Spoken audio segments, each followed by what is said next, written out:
اقرأ كتاب الله ترق جنانه وتنل عظيم الأجر والغفران. بڑھاتے ہوئے تعارف کلمات کے لیے میں دعوت دیتا ہوں مدرسہ امدادیہ کے بانی اور مدرسہ محمدیہ کے سرپرست بانی مفتی وسیم صاحب واؤ بکری والوں کو کہ وہ آئیں اور تعارف کلمات پیش کریں. بسم اللہ الرحمن الرحیم.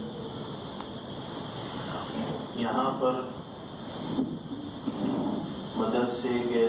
قیام کا عمل کیسے وجود میں آیا، کون سی ایسی بات پیش آئی جس کی وجہ سے ہم سب یہاں جمع ہوئے. مختصر میں کارگزاری سنا دیتا ہوں اور پھر اس کے بعد انشاءاللہ ہم سب حضرت کے کلمات بابرکات سے مستفید ہوں گے. اور آپ کے اور ہمارے اس بستی کے امیر صاحب یونس مولانا صاحب، ان کے دو بیٹے وہاں ہمارے علاقے میں رہتے ہیں چوک بازار میں. جب ان کی شادی ہوئی اور ان کے یہاں بچے ہوئے، ان کی اولاد یعنی انیس بھائی کا ایک بیٹا، اس نے ہمارے مدرسے میں داخلہ لیا وہاں چوک بازار کے اندر.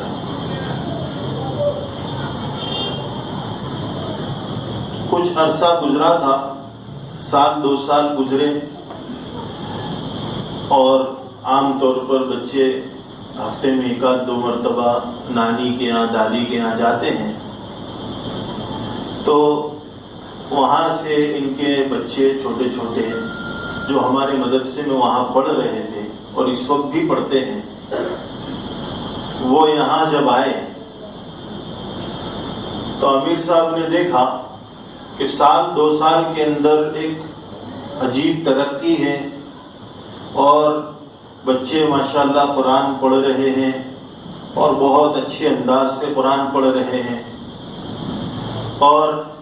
اس وقت ان کا وہ بچہ جس بچے کو دیکھ کر یہ متاثر ہوئے تھے، وہ درجے حفظ کے اندر وہاں تعلیم حاصل کر رہا ہے. جب انہوں نے دیکھا کہ سال دو سال کے اندر اتنی ترقی ہوئی تو دوسرے بچوں کی بھی ہو سکتی ہے، اس بچے کو دیکھ کر ایک فکر ذہن کے اوپر سوار ہوئی اور انہوں نے اپنے گھر کے اندر مشورہ کیا کہ گھر کے دوسرے بچوں کو بھی وہاں بھیجنا چاہیے. چنانچہ اس ایک بچے کی برکت سے گھر کے اندر مشورہ وجود میں آیا.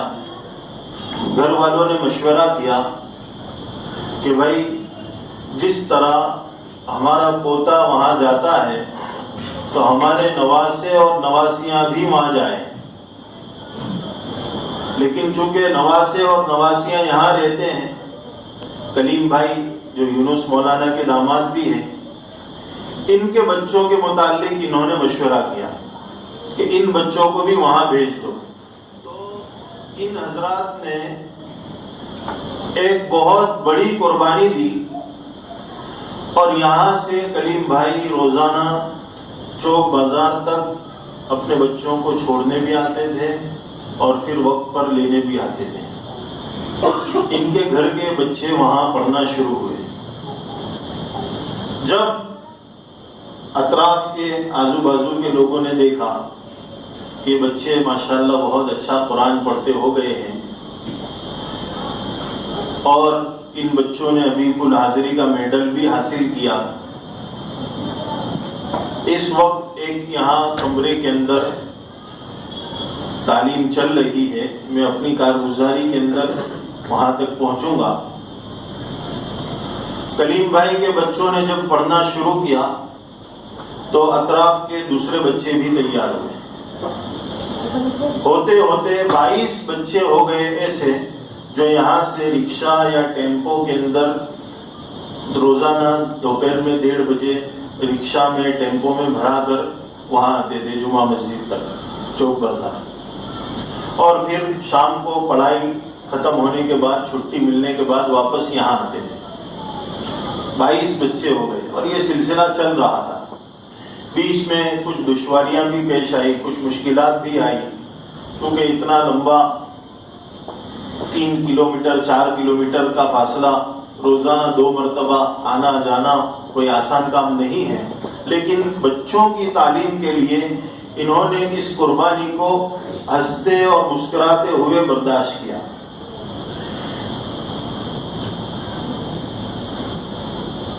اب ہوتے ہوتے لاک ڈاؤن ہوا اور لاک ڈاؤن کے اندر وہ سارا سلسلہ بند ہو گیا۔ رمضان کے بعد جس طرح ہمارے علاقے کے اندر جگہ جگہ پر گھر گھر کے اندر مکتب کا تعلیمی نظام شروع کیا گیا، ان حضرات نے بھی فکر کی اور یہاں پر ایک مکان کے اندر وہی سلسلہ شروع ہوا، اور وہاں سے اب استاد پڑھانا آنے شروع ہوئے۔ پہلے بچے جاتے تھے، اب استاد آتے ہیں، اور ہوتے ہوتے اس مکان کے اندر ایک استاد سے ہوتے ہوئے 2 استاد ہو گئے، اور ان دونوں اساتذہ نے پڑھانا شروع کیا، اور اس وقت اس مکان کے اندر 35 بچے تعلیم حاصل کر رہے ہیں، یہاں قریب میں ہی مکان ہے۔ ان 35 بچوں کے اندر سے 18 بچوں نے فل حاضری کا انعام ابھی آپ کے سامنے حاصل کیا، یعنی 50% سے زیادہ بچے فل حاضری والے۔ آپ اندازہ لگائیں، ایسے علاقے کے اندر جہاں تعلیم کا بہت ماحول بھی نہیں، اور ایسے علاقے کے اندر جہاں علماء اور حفاظ بھی گھر گھر میں نہیں ہیں، لیکن اللہ کی شان ہے، کچھ لوگوں نے فکر کی اور آپ کے سامنے یہ نتیجہ ہے آپ کی بستی کا۔ بہت لمبے عرصے سے بات چیت چل رہی تھی کہ یہاں پر باقاعدہ مسجد کے اندر اور مسجد کے قریب میں جو مدرسے کے مکانات ہیں، جو بستی والوں کی تعلیم کے لیے، ان کی پڑھائی کے لیے، ان کے فائدے کے لیے خریدے گئے ہیں، ان مکانوں کے اندر اور مسجد کے اندر یہ سلسلہ شروع ہو۔ تقریباً 1-1.5 سال سے باتیں چل رہی تھی، یا تقریباً 2 سال سے، لیکن پھر معاملہ ٹھنڈا ہو جاتا تھا اور عمل وجود میں نہیں آتا تھا۔ لیکن 15-20 دن پہلے ہم لوگوں کو یہاں پر بلایا گیا، امیر صاحب نے، اور یہاں کے دوسرے ساتھی ہیں، سلیم بھائی ہیں، اشفاق بھائی ہیں، اور کلیم بھائی ہیں، عبد الواجد بھائی ہیں، اور بھی ساتھی جماعت ہیں یہاں پر، مسجد وار جماعت کے مشورے کے ساتھی بھی تھے، اور ہمارے جھانپا بازار کے بھٹیار اواڑ کی مسجد کے مشورے کے ساتھی بھی موجود تھے۔ ان تمام ساتھیوں نے مل کر اتفاق کے رائے سے ایک مشورہ کیا کہ اب ہم کو کسی بھی حال میں یہاں پر مدرسہ شروع کرنا ہے اور مسجد کے اوپر کے حصے ہے، اور اس طرح سے مشورے سے یہ عمل وجود میں آیا، اور یہ طے ہوا کہ 7 مارچ کو ایک جلسہ رکھا جائے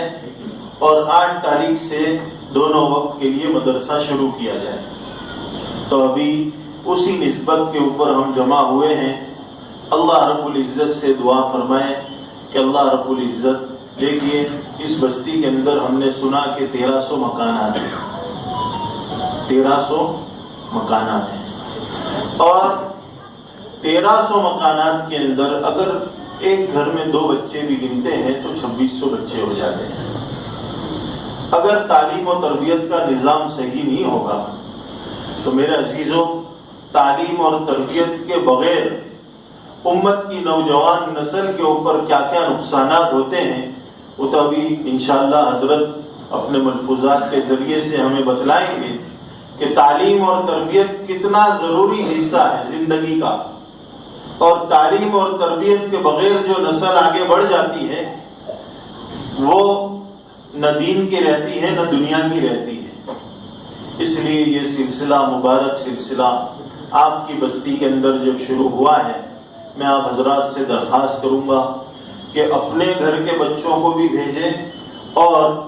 اپنے اطراف کے اندر ہر ساتھی ذمہ داری لے لیں۔